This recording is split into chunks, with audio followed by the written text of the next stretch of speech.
కూడా నేను మిమ్మల్ని కోరుకునేది ఒకటే, ఎన్నికల ముందు చంద్రబాబు నాయుడు గారు ప్రతి సభలో కూడా అన్నదాత సుఖీభవ, ప్రతి రైతుకు 20,000 ఇస్తామని చెప్పడం జరిగింది. ఆ రైతుకి ఇస్తామన్నటువంటి ఏదైతే 10,000 కోట్ల పైచిలుకు కనీసం మన ఊసేలేదు బడ్జెట్ లో. వాస్తవమా కాదా?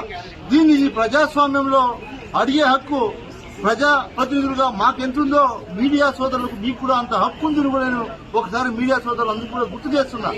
దాన్ని మీరు పదే పదే ఏదైతే టీవీలో కావచ్చు, పత్రికలో రాయాలి, ప్రజలకు తెలియాలి. చంద్రబాబు నాయుడు గారు పచ్చి మోసం చేశాడు, పచ్చి దగాకారుడు చంద్రబాబు నాయుడు. రైతులను మోసం చేసేటువంటి చరిత్ర ఒక చంద్రబాబు నాయుడు గారికి ఉంది అని కూడా మీరు తెలియజేయాలని ప్రతి ఒక్క మీడియా సోదరుని కోరుకుంటూ, అదేవిధంగా ఈ రోజు సాక్షి విలేకరు పైన ఈ రోజు జరిగినటువంటి దౌర్జన్యం మనం చూస్తున్నాం. కడపలో ఇలాంటి దాడులు చేయటం కరెక్ట్ కాదు.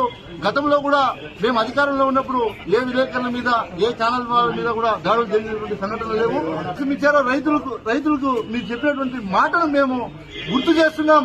ఖచ్చితంగా ఇది ఒక అడుగు, మొట్టమొదటి అడుగు మీకు మళ్లీ చెప్తున్నాం.